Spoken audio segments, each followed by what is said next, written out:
Hi, this is John Anderson, and we're with O'Yea's Real Estate. This video, we're going to talk more about loan modifications, what they are and how to go about doing them.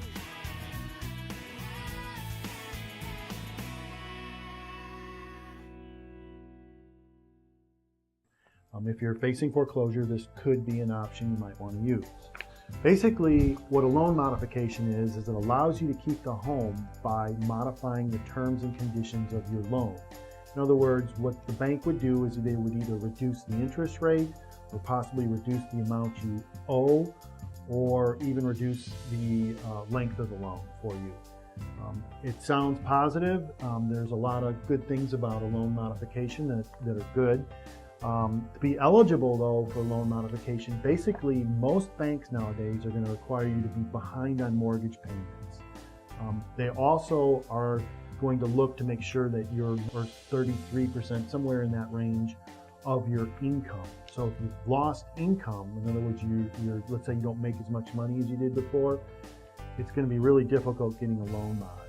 You can go through the whole process and just get denied.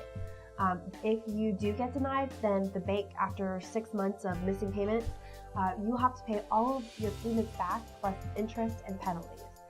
So you will then be facing foreclosure after going through all that whole process. And we see quite a few of our clients call us saying that they've tried a loan mod, they're 3 months behind. And one of the surprising things a lot of our clients tend to see is that they've missed 3 payments. The payments, let's say, were $900 a month. So you think, 3 times 9 is $2,700, but it's $2,700 plus another $2,000 in penalties and fees for being late. So it becomes impossible for them to catch up.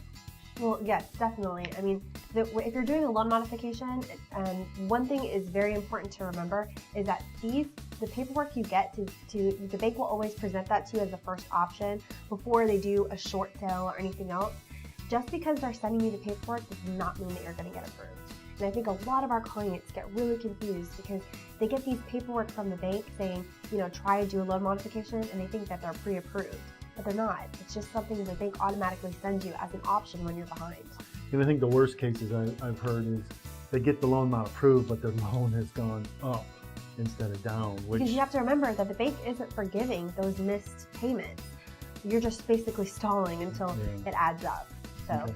And then finally, some things to watch out for if you're doing a loan mod is, one, there's a lot of companies and maybe even attorneys that charge you to do a loan mod. And basically what they're doing is they're charging you to do the paperwork for you. And I would say never pay anybody to do a loan mod. You can do it yourself. Just call your lender and talk to them about doing a loan mod. They'll send you the paperwork, which is a lot of paperwork and can be very frustrating. Be prepared to send the paperwork in 3, 4, 5 times. A lot of people complain they've had to do that, but that's just the facts. Definitely, if you are thinking that's the best option and you want to try it, I would definitely do it myself. I would not hire somebody else to do it because your bank will work with you. You don't need a third-party company, to pay a bunch of money that you don't have. So I definitely agree. Every bank has their own regulations. If you just go to their website, or contact them, then they'll be able to tell you the process. Yeah. So that's about loan modifications. You can watch our other videos. It'll go through these other options you have as a short sale. Thank you. Thanks for watching.